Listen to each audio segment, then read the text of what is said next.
दीदी, मैं तो बहुत उलझन में हूँ।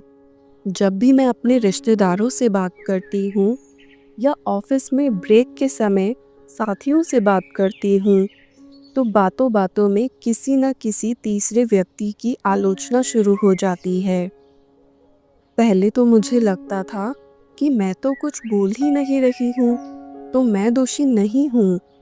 लेकिन अब लगता है जैसे मैं भी उस ऊर्जा में डूबती जा रही हूँ और पता नहीं क्यों मैं चाहकर भी वहाँ से हट नहीं पाती। सुनीता बहन, बहुत अच्छा हुआ कि आपको ये एहसास हो गया कि सिर्फ बोलना ही नहीं, सुनना भी ऊर्जा का हिस्सा है। जो व्यक्ति बोल रहा है, वह ऊर्जा भेज रहा है और जो सुन रहा है, वह उसे ग्रहण कर रहा है। हम चाहे न चाहे उस ऊर्जा का हिस्सा बन जाते हैं। जैसे शरीर के लिए भोजन होता है, वैसे ही आत्मा का भी भोजन होता है। हमारे विचार, हमारी भावनाएं और जो हम सुनते हैं, वो भी। अब सोचिए, अगर कोई बार बार आपके पास आकर दूसरों की निंदा करता है, बुराई करता है, तो क्या वो ऊर्जा आपके मन पर असर नहीं डालेगी? हाँ दीदी, कई बार ऐसा होता है कि पहले तो किसी की बुराई सुनते सुनते मन में उस व्यक्ति के लिए नकारात्मकता आ जाती है। फिर जब कभी भी मिलते हैं तो स्वाभाविक प्यार नहीं आता। जी बिल्कुल, जब हम दूसरों की आलोचना सुनते हैं तो वो ऊर्जा हमारी वाइब्रेशन में शामिल हो जाती है।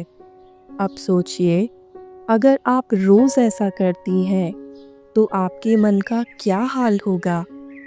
धीरे धीरे भीतर ही भीतर नकारात्मकता यानी नेगेटिविटी जमा होने लगती है और हम समझते हैं कि हम तो कुछ कर ही नहीं रहे, बस सुन रहे हैं।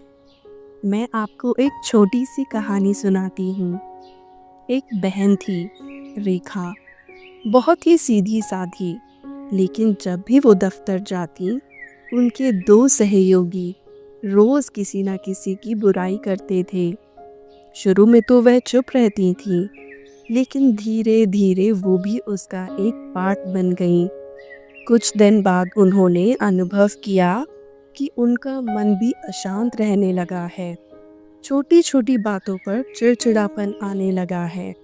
उन्होंने हिम्मत करके एक दिन मुस्कुरा कर कहा, बहनों, क्यों ना हम आज किसी की अच्छाइयों पर बातें करें?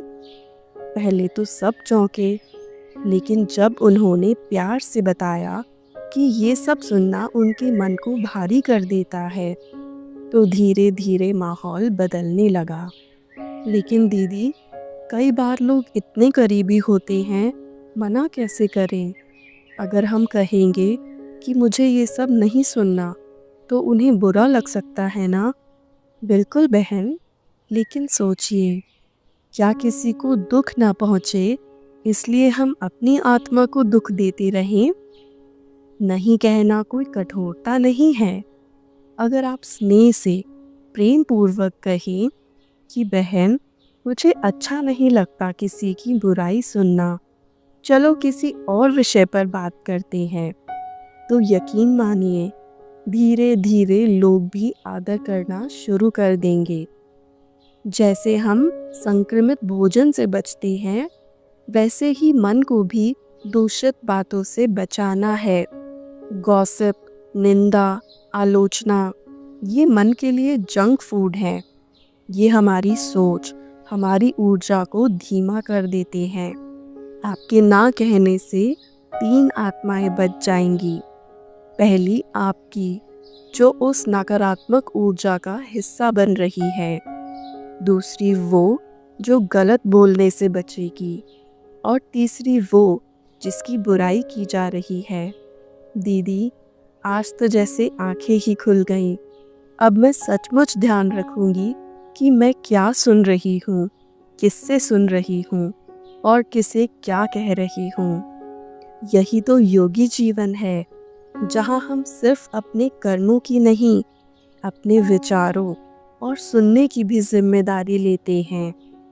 याद रखिए, जो हम सुनते हैं वह भी हमारे मन का भोजन बनता है।